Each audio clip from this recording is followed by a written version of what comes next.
But nobody can claim to love Honorable Mpuuga more than me. Okay, I am the one who appointed him Deputy President. I am the one who appointed him Leader of Opposition.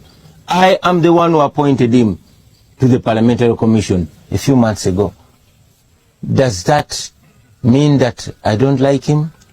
Or does that mean that I like him? It's only unfortunate that even if it was my own Secretary General or my brother or my friend, we have to do what is right. This is a moral challenge for me.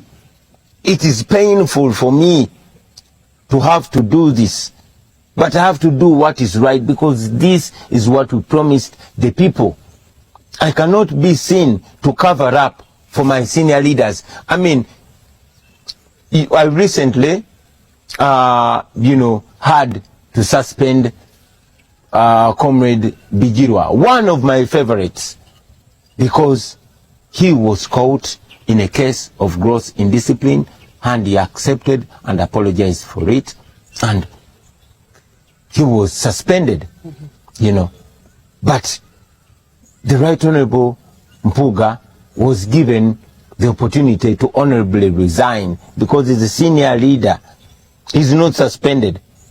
He has not resigned yet. I really hope he can look into his moral conscience and do the right thing. And I've said it, and I want to say it today on national TV, that I am confident that Honorable Mpuuga can be rehabilitated and our relationship can come back to normal. Because I treasure him, but I treasure the values more. I treasure Uganda more. And this is supposed to communicate to any other leader to know that for us, we don't believe in corruption, we don't believe in impunity, and the only way countries have developed is by stamping out corruption firmly. And we have to lead by example.